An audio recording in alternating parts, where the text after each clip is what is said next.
শরীফ ভাই, শরীফ ভাই,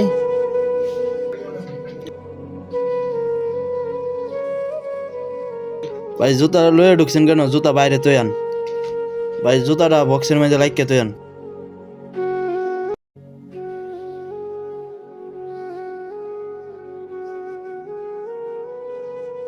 শরীফ ভাই, দেশ থেকে বাংলাদেশ থেকে তো নতুন একজন দেশে আসছে, তো আপনাদের সাথে আপনাদের রুমে থাকবে। এখন যেহেতু আয়সা পড়ছে, এখন তো যে কোনো একটা ব্যবস্থা করে আপনাদের সাথে আমাদের সাথে সবার সাথে মিল করে রাখতে হবে। এখন কি করবেন?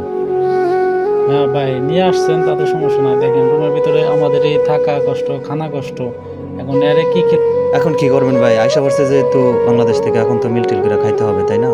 তো যাই হোক, আমার এলাকার মানুষ, এই মাসের টাকা আমি খাবার টাকা সব কিছু মিল টিল করে দিব না। পরবর্তীতে যখন নাকি পুরো মাসের বেতন পাইবো, পরে আপনারা সবাই আবার মিল টিল করে পরে খাইন, সমস্যা নেই। এখন কি? হ্যাঁ ভাই, এখন রুমে তো মনে করেন আরো 5 জন থাকি। এখন ওদের কাছে শুনতে হইব। ওরা যদি খাওয়াইতেন তার আমার সমস্যা নেই, বুঝছেন? তো তাদের কাছে শুনে দেই নাকি কম। মেহেদি ভাই, এখন রবিউল ভাই একটা লোক নিয়ে আসছে, এক দেশি। এখন রুমে দেখেন সবাই মিলে থাকি। এখন সবকিছু রবিউল ভাই নিচ্ছে টাকা পয়সা।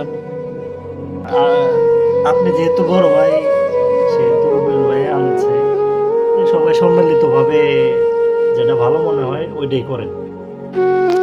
ভাই দেখেন, আপনি তো আসছেন, নতুন মানুষ। আমরা তো রুমের ভিতরে 5 জন থাকি, 5টা বেড। এখন আপনি কোথায় থাকবেন বলেন? আপনার বড় ভাই আছেন এখন এখন আপনারা এটা ম্যানেজ করে দেন কিছুদিনের জন্য, তারপর একটা ব্যবস্থা হইব নি। এখন নতুন আসছি এখন। আচ্ছা ভাই, এখন আপনার তো বেড খালি নাই, আপনার এখন নিচে শুইতে হইব। 2-3 দিন যাই হোক আপনার কষ্ট করতে হইব। সমস্যা নাই, ঠিক আছে, একটা ব্যবস্থা আমি নিচে শুতে পারবো, সমস্যা নেই।